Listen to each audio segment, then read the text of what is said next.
Are you tired of feeling stuck in a financial cycle that doesn't align with your faith? Is your view of money holding you back from experiencing God's best? Well, if so, you are not alone. Many Christians struggle with their relationship with money and are often caught between guilt and greed. So in this video, we are going to take a look at a few ways to experience a money mindset shift in order to redeem your financial future. First, let's break down some common misconceptions about money. Money is often seen as the root of all the bad things that we do in life. But the Bible clearly states that it's the love of money that is actually the problem. We see this in 1 Timothy 6:10. No Christian would actually openly admit to loving their money, but the truth is that many of us really do fall prey to loving it. Paul Tripp defines loving our money as asking money to do for us what only God can do. Things like give us security, peace, and hope for our future are three things we often ask money to do for us.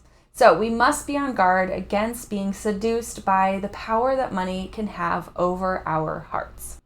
Another misconception is that being wealthy is incompatible with being a follower of Christ. However, the Bible is filled with stories of incredibly prosperous believers, such as Adam and Solomon. This misconception also comes down to a heart battle. While having money is definitely not a problem, how we view wealth and what we do with it can actually be a problem. Abraham and Solomon both had extreme amounts of wealth, but they were seen as godly figures because they used their great wealth to glorify God and be a blessing to others. Check out Genesis 12:2. It says, "And I will make of you a great nation, and I will bless you and make your name great so that you will be a blessing." Second, let's explore biblical perspectives on wealth and prosperity. God desires abundance for his children. 2 Corinthians 9:8 is the most common verse used to promote this perspective. We hear abundance taught often, but what we must be careful about is to not equate abundance with money. Prosperity and abundance are not just about material wealth, they're about overflowing in every area of life.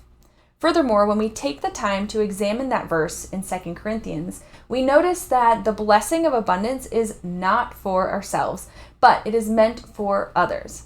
God wants us to use our resources to go and do good for the world. When we shift our mindset to see money as a tool, a resource given by God to be managed wisely, we open ourselves up to incredible opportunities to impact the world. So, how do we actually shift our money mindset? It starts with renewing our minds with God's Word. As you dive into the Bible and take the time to explore what God has to say about money, you might start to notice a pattern. While the Bible does have plenty to say about how to manage our money, such as budgeting, paying off debt, and more, it has a much deeper message for us. In fact, the reason we manage our money this way is not for ourselves and not for the sake of financial wellness. Rather, we need to become excellent at managing our money so that we can make an impact for the kingdom. Verses like Proverbs 3:9-10 remind us to honor the Lord with our wealth and with the first fruits of all of our crops. It's about prioritizing kingdom impact through living below our means, eliminating debt, and delighting ourselves in generous giving. You see, my friend, it is not about you and it is not about me. It is all about God and him getting the glory through the way that we manage our money, not ourselves.